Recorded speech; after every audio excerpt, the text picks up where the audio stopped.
games have specific issues that are particular to big games that don't occur in any other part of game design.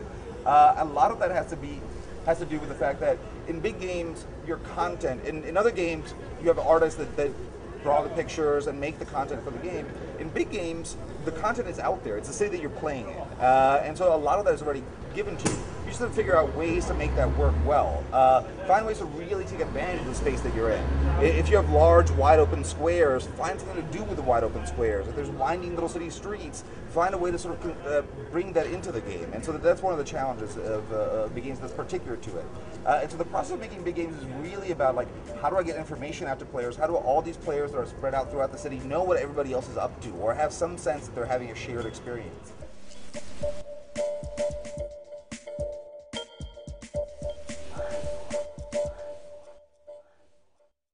In computer games, people can play, and the game will tell people what's going on. The computer will be able to tell people what's going on, even though they're in very disparate locations spread out throughout the world.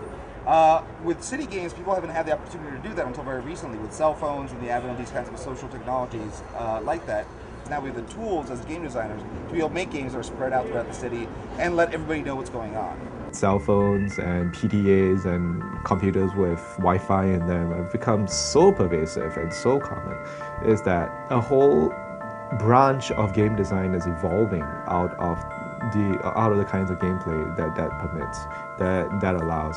Yeah, now you can play games over an area that would be traditionally impossible for you to get information from point A to point B faster than it would take for you to get from here to there. And you don't need to know where point A and point B is ahead of time. There's all these people that want to make big games, games using the real world system, but they don't know how to make their own registration system. They're not sure how to do mobile communications. So we built a platform which makes it easy for them to kind of just click a couple buttons, and then they can build up these big games and use their creativity plus our tools.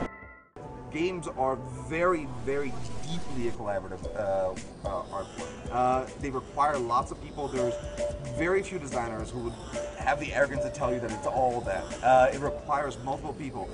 It's really the players who are making the game work, right? The game doesn't exist without them, and so I think that one of the responsibilities we have as designers is in creating as best we can this sort of framework for an experience that's going to be enjoyable, even if it fails in certain ways. There's a huge difference between what you design and what actually ends up occurring. I mean, part of game design is about getting something to run, a system to run in other people's heads, and you have no idea what happens when you get it into their head. What's going to happen? That's the beauty of it. That's why you do it.